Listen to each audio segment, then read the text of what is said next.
For those of you that are going to be lining the fence, and you're going to be looking and wishing that you had finally decided to make that commitment, that you two were going to be riding the GranFondo.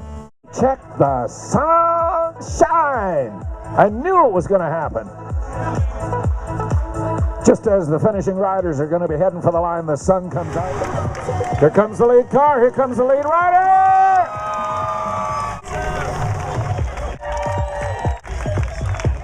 11 seconds between Will Routley and Cam Evans. 11 seconds difference between first and second. Look at this! Oh! So Leah Galoin was in that group. I think I got the KOM. Normally when we race, it's just the first across the line that you swing the count, whereas in this, they're timing the section. So we have to do from the bottom to the top the fastest time. So everyone was being strategic and we're kind of sitting up, drifting back to the bottom of the hill, so that you're at the front of the group on the top of the hill, so we made up time. So we'll have to see. I'm not 100% sure. It kind of got a little sketchy in the beginning because there was a lot of rain and there was a few crashes, and then going into Furry Creek, it picked up a little bit with having the King and Queen of the Mountain, but then everything kind of caught back on.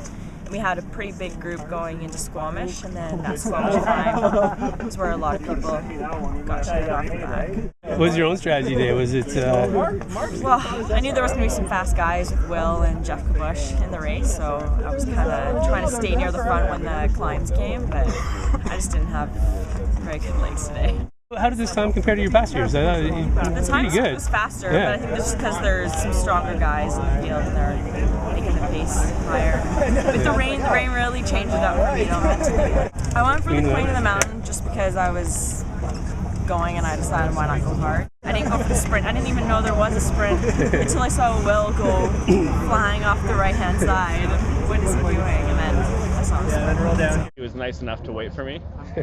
Otherwise, he probably would have finished well ahead. Dropped me well before that. Will and I used to be teammates, actually. I mean, I was just hoping to hold Will's wheel from Squamish onwards. Everyone knows that it's kind of Squamish onwards is the tough part, so which it was. Yeah. And then I was lucky enough to tag the right wheel, and that was it. Oh, it was awesome. I mean, it was a bit sketchy with the rain. Made it kind of exciting, but it was fun. You know what? It was more scary than a mountain bike race because, with the rain and stuff, but it was still fun. So exciting. How long do you figure you spent with the guy that crashed? A couple minutes. His handlebar was all bent over, so we tried to fix it, but yeah.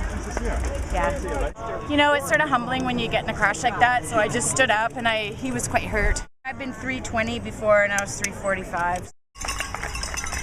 How was your ride today? It was good. It was good. Just a little mechanical at the beginning of Taylor Way, and then the rest of the time it was just pounding over the hills. Tell me about the mechanical. What happened? Just my derailleur needed a little adjusting, so adjust it and off I went. What was the highlight for you today? The weather again. It's my third year in a row doing it, and the weather's always good when I get to Whistler, so it's awesome. Coming back next year? Absolutely. How did it go today? It was okay. I'm so glad I'm done. What was the highlight for you? Getting it done. Yeah. Totally getting it done. We've driven up this road a gazillion times, so I've been making notations of where all the hills were. Was there any point when you wished you hadn't chosen to do this, or? Yeah, I got to function and I was done.